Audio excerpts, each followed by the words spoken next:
Welcome back, everyone. We're going to be showing you a quick recap of this project, and then we're going to go straight into applying our WB Urethane top coat for added durability and scratch resistance.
So day two, we showed up, picked all the plastic up, cleaned it up because we're doing our urethane, and it doesn't really, we don't put it on so thick that it drips off the edge. So as long as you're careful doing your edges, I mean, if you hit a spot on the cabinets, just have a wet rag, wipe it up.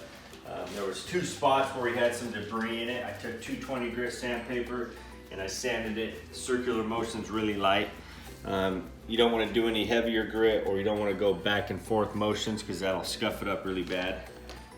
Now I've already de-shedded the roller, and I always make more than I usually need for the top coat. Now, whenever you're starting out, just take a minute and get that roller soaked up. Because if I just dipped in here real quick, rolled it out, by the time this do a couple of those, the roller will get soaked up and it'll be starting to put it on thicker. So I'm just going to take my time, get this soaked up really good. And then pass down the middle and then just cross rolling it.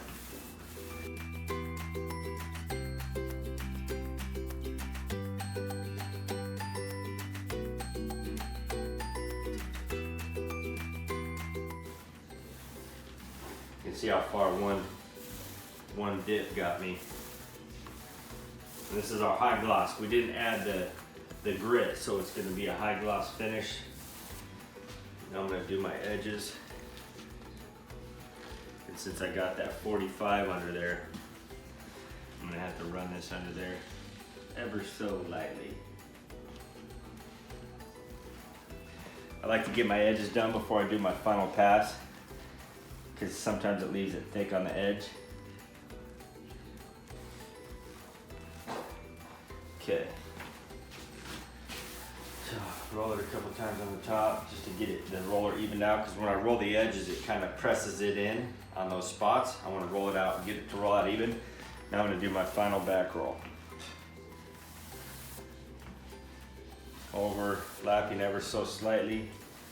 I'm being real light, real gentle.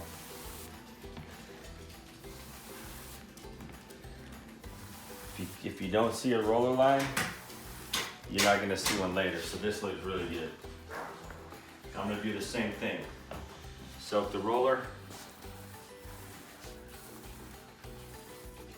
Roll down the middle. Get a little bit more right here. And then we're cross rolling.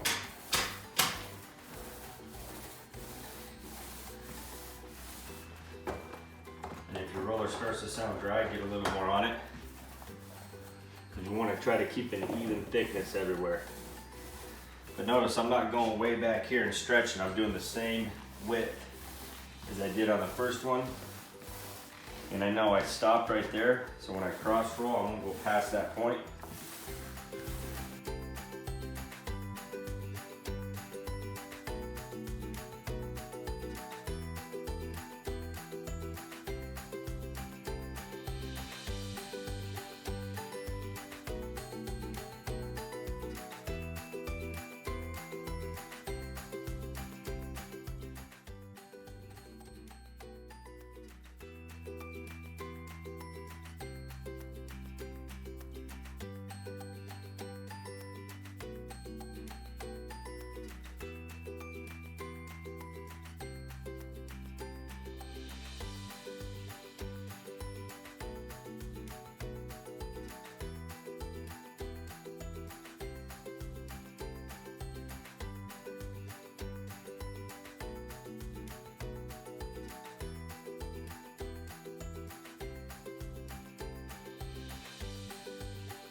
Hey guys, thanks for taking the time to watch this video. It was a really fun project. These counters held up extremely well. They were 5-year-old counters. Shows you a great example of how durable this product really is.